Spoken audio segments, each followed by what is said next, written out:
रेगिस्तान की रेत में दफन, सदियों तक खामोश रहने वाला एक शहर जिसे आज हम मोहनजोदारो के नाम से जानते हैं। ये वो शहर है जो अपनी अजमत और तरक्की के बावजूद पूरी दुनिया के लिए एक राज बन गया। हजारों साल पहले दरियाए सिंध के किनारे आबाद ये शहर मुनज़्ज़म सड़कों, ईंटों के घरों और हैरत अंगेज पानी के बहाव के निजाम के साथ दुनिया की सबसे पहली शहरी तहजीबों में शुमार होता था। यहाँ की गलियां सीधी और मुनज़्ज़म थीं, घरों में पकी ईंटों के फर्श, पानी के घड़े और बैत अल-खला मौजूद थे।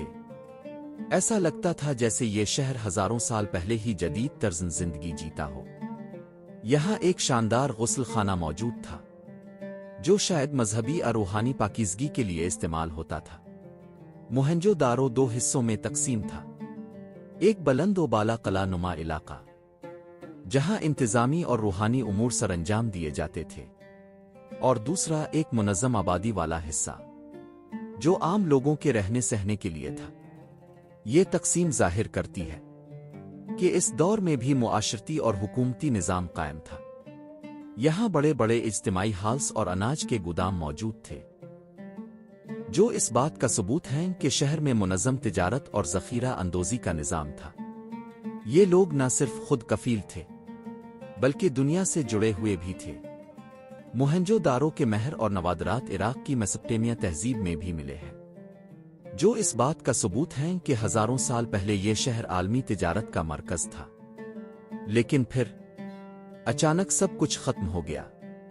माहिरीन अब तक सोचते हैं आखिर ऐसा क्या हुआ। कुछ कहते हैं तबाहकुन सैलाबों ने सब कुछ बहा दिया, कुछ मानते हैं कि पानी की शदीद कमी और कहत ने जिंदगी नामुमकिन बना दी, कुछ का ख्याल है कि कोई बड़ी जंग हमला हुआ जिसने एक अजीम तहजीब को मिट्टी में मिला दिया।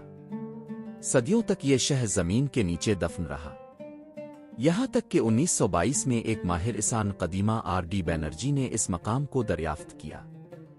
खुदाई के आगाज में माहिरीन को लगा कि ये बुद्ध मत की कोई मुक़द्दस इमारत है, लेकिन हकीकत में ये दुनिया की सबसे पुरअसरार तहजीबों में से एक का मरकज निकला। आज भी इस शहर की तहरीरें दुनिया की किसी ज़बान में नहीं पढ़ पाई गईं। ऐसा लगता है जैसे ये शहर अपनी कहानी खुद अपने सीने में छुपा कर सो गया हो। मोहनजोदारो हमें ये सबक देता है कि कोई भी तहजीब चाहे कितनी ही अजीम क्यों ना हो, वक्त के सामने हमेशा फानी है, और यही इस शहर का सबसे बड़ा राज है।